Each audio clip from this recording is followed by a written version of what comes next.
Howdy.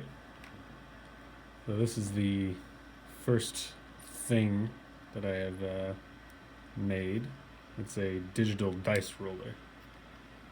So you turn it on as a 1d4 and change it to a 1d8, 1d6, all the way up to a d100, and then you can hit this button to roll the die.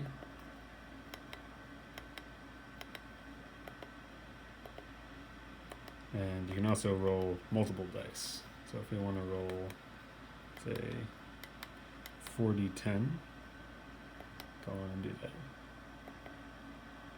The housing of this is the top of a dice chest.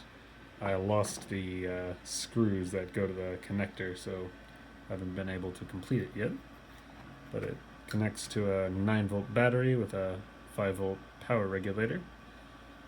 And right there is an ATmega 328, which I programmed using this little homemade programmer.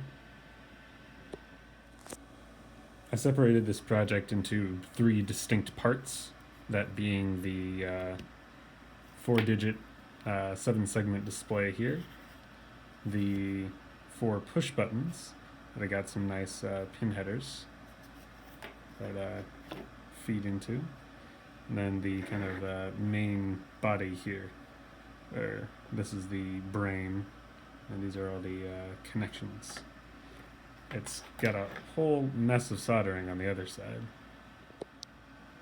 There's currently a few bugs, but one of the more annoying ones is whenever it switches to certain numbers, it shows like shadows of some of the digits here, which can get kind of annoying, especially when you're not trying to display certain things. It makes it hard to read.